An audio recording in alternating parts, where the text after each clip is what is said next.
What's up, everybody? It's good to see you again. I know it's been a while. I've been super busy with playing shows with my band, Dancing with Ghosts, or doing gigs here and there, and I've also been taking my sweet time to make sure that I would get this album ranking tier done right. Now, I posted a poll on the community section of my YouTube channel a few weeks ago, giving you 3 bands to choose from for me to do a tier list on, and I wanted these to be 3 bands who I was not that familiar with, so it would force me to expand my horizons on some classic bands that people always say, oh my god, you need to listen to this band. Those 3 bands that you had to choose from were David Bowie, U2, and Led Zeppelin. And Led Zeppelin won by a pretty good margin. And when I saw that, I was like, damn it. I was the least excited to do Led Zeppelin for a few main reasons. Number one, I've never really been able to get into Led Zeppelin, mainly because of Robert Plant's vocals.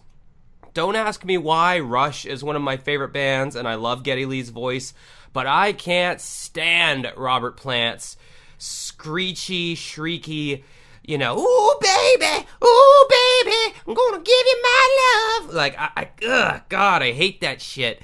And secondly, for anybody who knows me who has kept up with this channel at all, you know that I'm not big on blues-based rock. I'm just not. I mean, if I have to choose between, like bluesy classic rock or like 70s prog rock, I'm choosing prog rock every single time. It is 1,000% more interesting and complex.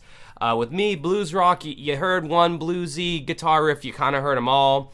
Even though Led Zeppelin really pushed the limits and innovated in the whole blues rock category.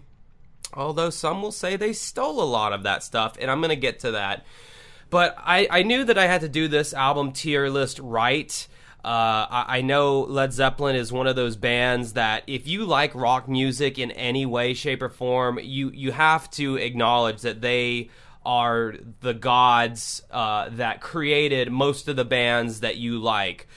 Most hard rock and rock of any kind originate really from Led Zeppelin and Black Sabbath. Now, you can start splitting hairs with Ted Nugent's first band and all of the MC5 and all that, but to keep it simple, most people agree it was Black Sabbath and Led Zeppelin that influenced most hard rock bands as we know them today. So even though I personally don't care for Led Zeppelin, I know I still have a responsibility to treat them with a lot of respect and reverence, which I will, but at the same time, this is my goddamn review, and I am entitled to my own fucking opinion, so just be ready for that, okay? I'm already going into this telling you that I'm not a huge fan of Led Zeppelin, so I'm sure I'm gonna make some people mad, but,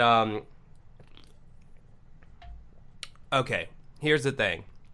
What I'll do is I'll tell you where it historically should go on the album ranking, and then I will tell you where I would put it.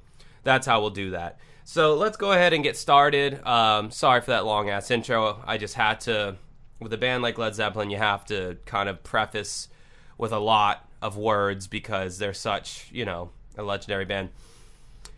Starting out with their first album, Led Zeppelin 1, I am going to put this one, I'll put it in the B tier. Of course, S is satisfactory, A is great, B is good, C is okay, and D is not good. So Led Zeppelin 1, we have, tracks like Good Times, Bad Times, Dazed and Confused, Communication Breakdown. You got to realize that this album came out in 1969, and for these songs to rock as hard as they did that early in time, it really set the stage and opened a lot of people's eyes to what was possible in the world of rock. Because you got to understand, the stuff that was around at that time, which I really can't understand because I wasn't alive anywhere near 1969. It was 19 years before I was born. But, the Beach Boys were hot. The Beatles were still hot. And they wrote pop. They were not rocking groups. And then you have Led Zeppelin come out with Good Times, Bad Times. I mean, that's the opening track on the album. And, the Bonham's brilliant drumming and Jimmy Page's guitar riff writing machinery, and then of course you got Robert Plant's high shrieky vocal, and it was definitely something new for me personally. The lyrics on this album have all become just really like hardcore rock and roll cliches at this point. There's a lot of Babe, basically every Led Zeppelin song, Robert Plant at some point says something about babe, my love, giving you my love, taking my love, I want you to feel my love, all euphemisms for sex, I'm assuming. And the deep cuts on this album, the non-radio staples on this album, just do not appeal to me at all. Just very bluesy, very, very played out at this point. Then, you have the song Dazed and Confused, which got Led Zeppelin into a lawsuit several times, but I believe it was fairly recently an artist by the name of Jake Holmes won the lawsuit because there is even a YouTube video clip of Jake Holmes doing his song. I forget the name of his song, but it's basically got that same exact doom, doom, doom, doom, ba-doom, that walking bass line down the neck or whatever. And he finally won. So now on the liner notes, it has to say, written by Jimmy Page, inspired by Jake Holmes. That's the most obvious that Zeppelin will give to the people, that yes, okay, we can't ignore that one, but that there are many others. So anyway, that's Led Zeppelin 1. Going into Led Zeppelin 2, I gotta refresh myself on what songs are on. Okay, so I'll put Led Zeppelin 2. Again, I would put all these albums for me in like the C tier of like they're okay. But in historical context, I'll put Led Zeppelin 2 in the A tier. You got a lot more bangers on this one, I feel like. You got songs like Whole Lotta Love, which has blown people's minds for the longest time with the whole Jimmy Page using the violin bow on the guitar to do the Whole Lotta Love. And then you got Living or Ramble On, which is a great song. I guess, I mean, it's okay to me, but I know a lot of people like it. Moby Dick, great song. It just shows off the bollocks of John Bonham. And the drum tone, I don't know if they invented that drum tone, but god damn it, they made that drum tone famous. Just that mic'd room sound with just those really hairy sounding thick drums. They just, before that, the drums on so many 60s and 70s records were the thinnest door knocker sounding, just crap sounding drums you'd ever heard, especially compared to nowadays standards where it's like a must for every drum sound on a rock song to sound like this mighty, like, doom, doom, like, it's got to be the biggest thing in the world. And I feel like Led Zeppelin really were way ahead of their time in regards to that drum sound that they brought to the forefront. And then when you have someone who played as hard and as passionately as John Bonham, I mean, Jesus Christ, they're worth listening to almost just to listen to John Bonham's drumming. A lot of people like to put Neil Peart from Rush against John Bonham as the greatest drummers of all time, and I just think it's a stupid comparison because they have two completely different techniques. I'm going with Neil Peart, by the way, but anyway, that's neither here nor there. And then we continue on with the cliched, disgusting lyrics of the Lemon song, listening to Robert Plant talking about him wanting you to squeeze his lemon and let the juice run down his leg, and I'm like, fucking gross, dude. First of all, I'm the kind of guy that really gets uncomfortable with hearing sexuality very explicitly stated in a song, even though lemon, is a metaphor, and he doesn't go right out and say, I want you to like suck my dick and drain my balls. I mean, this might as well have been the old-fashioned version of WAP. He's not going right out and saying bring a mop and a bucket for this wet ass pussy, but I mean it's kind of close enough, and it's gross. But anyway, that's just kind of a me thing, and do with that what you will. Moving on to Led Zeppelin III. I'm going to put this one. It had like 2 really good songs on it. But I got to put it in the C tier for 3 for me. Immigrant Song is one of my favorite songs that Led Zeppelin has done, so it's a shame that I'm ranking this album so low. I think that's a cool vocal hook, that and the don do do do do do do, like that's, to this day, that's a badass groove. No one can deny that. But then after that song, it pretty much goes downhill from there. Although I will say Friends, that's track 2, it's got this kind of creepy string section in it. And I would say that is a really interesting deep cut that any curious person or any Led Zeppelin casual listener should check out, which by all fucking means, I am a casual Led Zeppelin fan. I don't even know if I would call myself a fan, but I am the most casual of I am a man who was forced to listen to all of their albums for a week or so, and these are my opinions on them. So this is what this video is, if you haven't figured that out by now. But Friends was a really interesting track. Like I said, creepy string arrangement, cool. I like weird stuff. Not enough weird stuff in Led Zeppelin for me, but had something going on there. But yeah, and nothing else on Led Zeppelin III really stood out to me, so that's why it goes into the C tier. Not horrible. Immigrant Song saves it from being a D. If it didn't have Immigrant Song, I would have put it in the D. Put it in the D, straight up. No hesitation.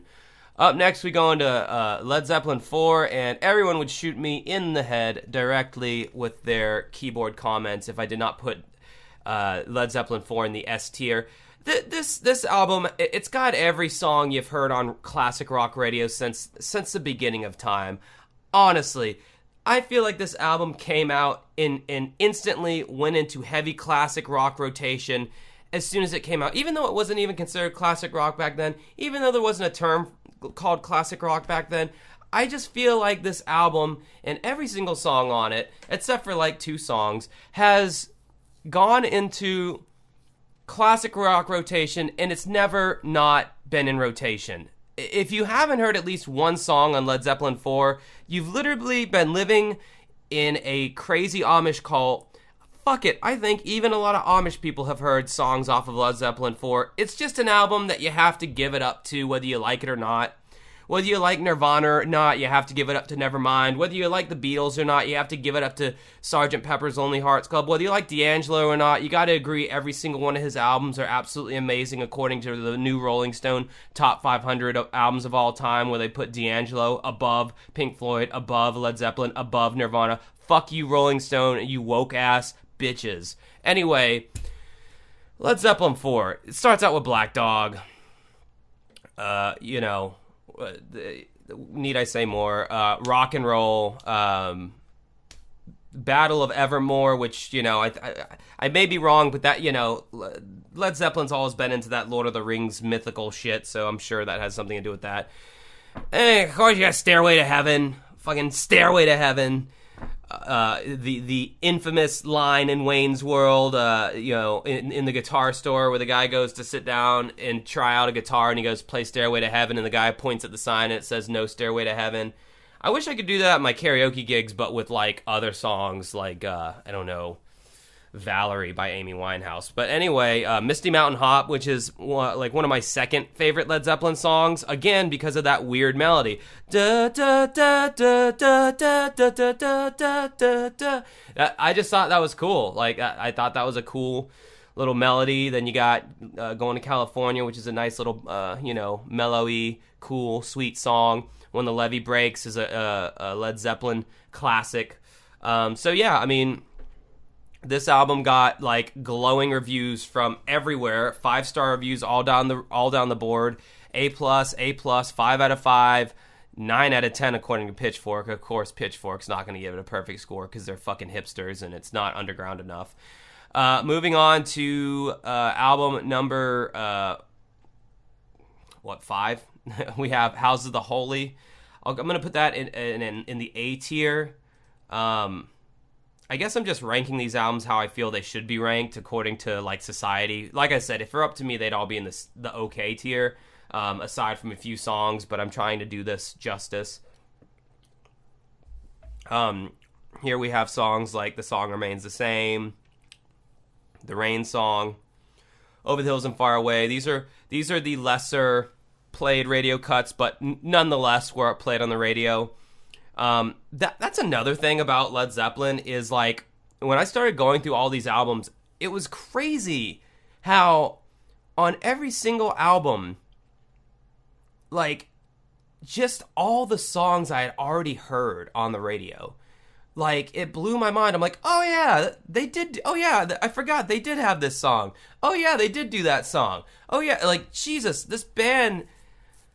Let's just say for the sake of argument, this band released 50 songs, like, in their entire career. I don't know how much they've actually done, but let's just say they've done 50 songs in their entire career.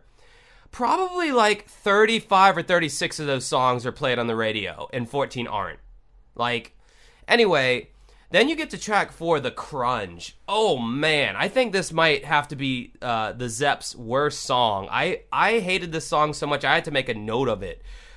Plant's vocals are so fucking irritating in this song. He sounds like a whiny baby. He draws out notes in like a really annoying way. You just have to hear the song.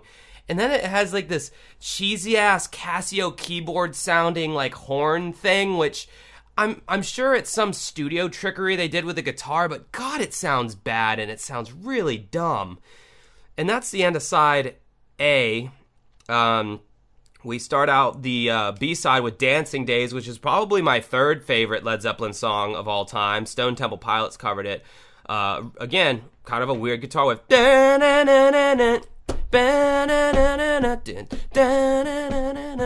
But Dancing Days are here again. Like, it's just a weird song, man. And it's cool. Dire Maker, we've all heard that one. Whether you think you have or not, you have. No Quarter, I know, is a big, kind of a deeper cut by a lot of Zeppelin fans. And you can hear how this song might have influenced bands like Tool.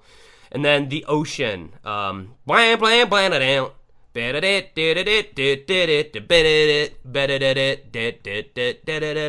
We used to actually play this song in my cover band, and it was actually a pretty easy song to play on guitar. That's probably why we played it, was because it was like the easiest, least complicated Zeppelin song, because they tend to get a little weird with their little notes here and there. They'll drop a beat, they'll add a beat, but not enough so to where I would classify them as a prog rock band, but they do like to do that every now and then.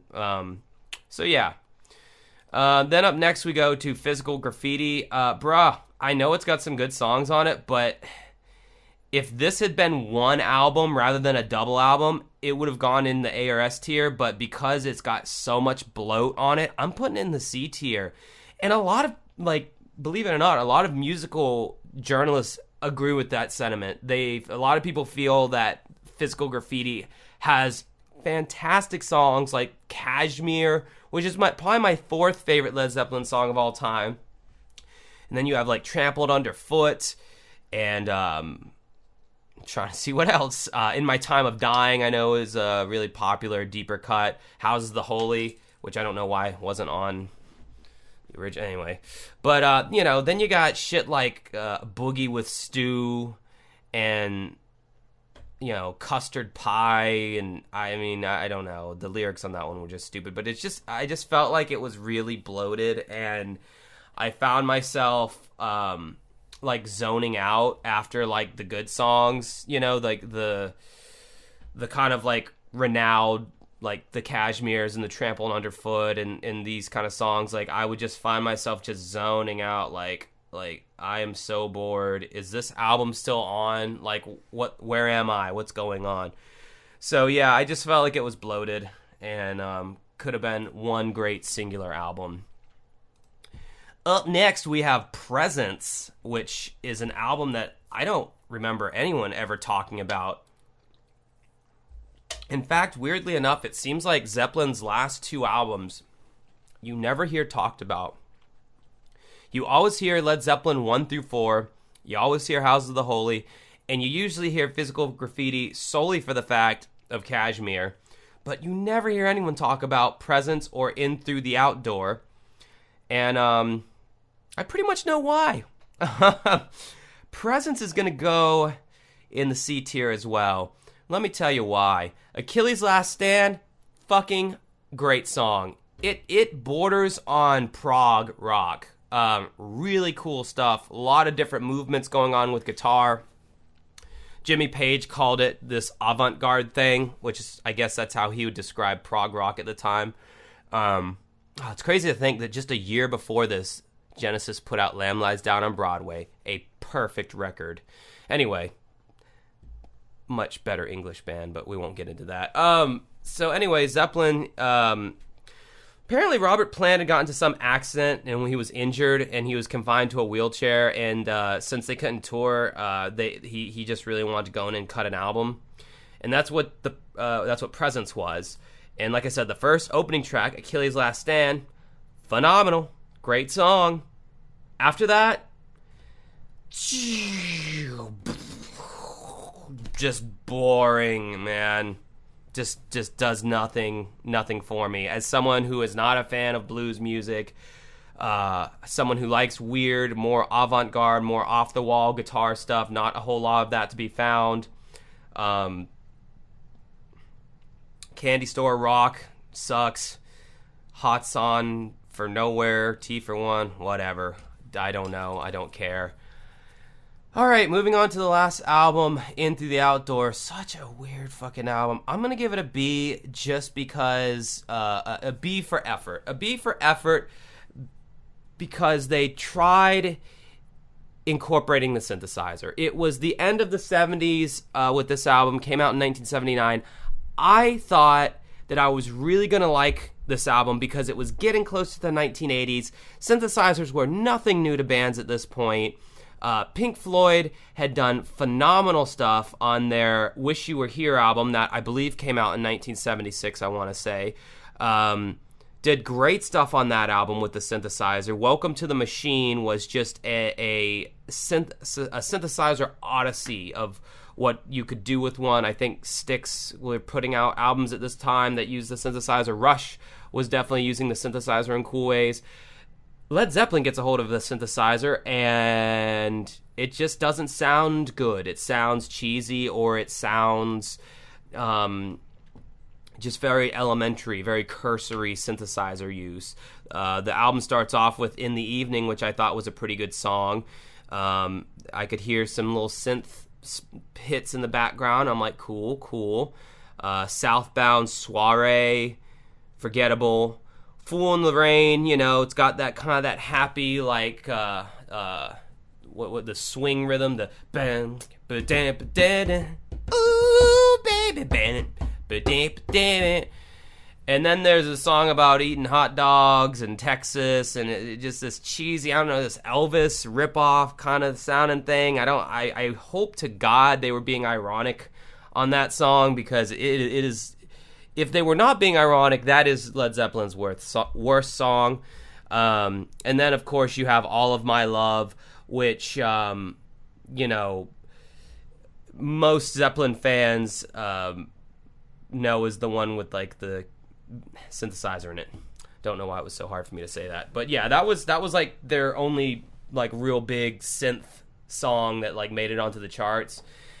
I think that they had really kind of like lost their edge at this point, and I think they didn't really know where they were going. This album certainly is a precursor to Robert Plant's ambitions as a pop artist, seeing as after John Bonham died and Led Zeppelin broke up, he went right into doing pop music, and he leaned into that pretty heavily. So yeah, weird last album. Still had some radio hits off of there, but I guess what fans would originally like about Led Zeppelin was extremely diminished at this point. As an outsider looking in, I would imagine Led Zeppelin fans feel that way. So, yeah, going back to this list, we have Zeppelin IV in the S tier, Zeppelin II and Houses of the Holy in the A, Zeppelin I and Into the Outdoor in the B tier, and then in the OK C tier, we got Zeppelin III, Physical Graffiti, and Presence. So, I hope you enjoyed this video. What do you think? I know whatever you think probably isn't going to be positive, because you're not allowed to not like everything Led Zeppelin does as a music aficionado. However, I don't care. These are my opinions. I'm entitled to them. Yes, I'm already getting defensive, because just go read the comments on my Pink Floyd tier list video, and then you'll understand why I'm acting this way.